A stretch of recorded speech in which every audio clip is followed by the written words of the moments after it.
It's really helpful to think about the reasons why people don't talk about mental health or seek help. The statistics show that a really high percentage of young people experience anxiety and depression and don't sleep and are stressed out and have all kinds of major issues. But we always know people who, even though they know they have these problems happening in their life, they're not talking about it. They're not talking to their friends. They're not talking to their family members. They would never talk to a counselor. They're not seeking help. So we need to ask why. Why is it that all of you know someone who's experiencing some kind of mental health challenge, but statistics show that over 50% of people won't seek help or talk about it?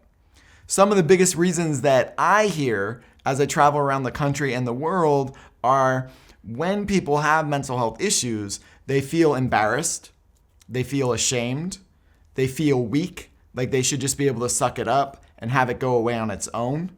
They feel like they don't want to burden their friends. They don't want to be the only person who's sharing that they have a problem. They feel like no one will understand. They also feel like there's no one that they can trust. How many of you watching this have had an experience where like you told someone something really personal and you told them, please don't tell anyone else. And then they told everyone else. And then the school talked about it and then it came back at you. The reason we need to identify the largest barriers preventing people from seeking help is because it is one of the most important steps in being able to change what's happening to you. When I was a teenager, I did have access to a psychologist and a psychiatrist.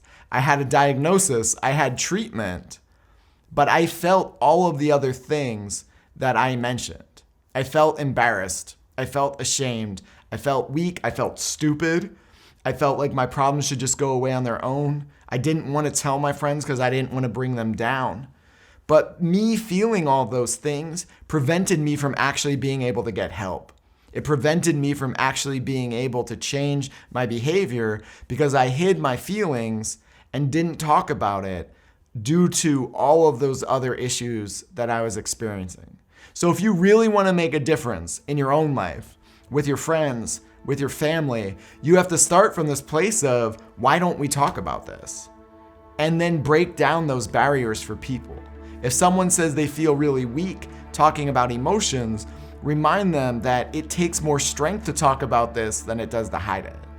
It takes more strength to uncover these things than it does to bury them.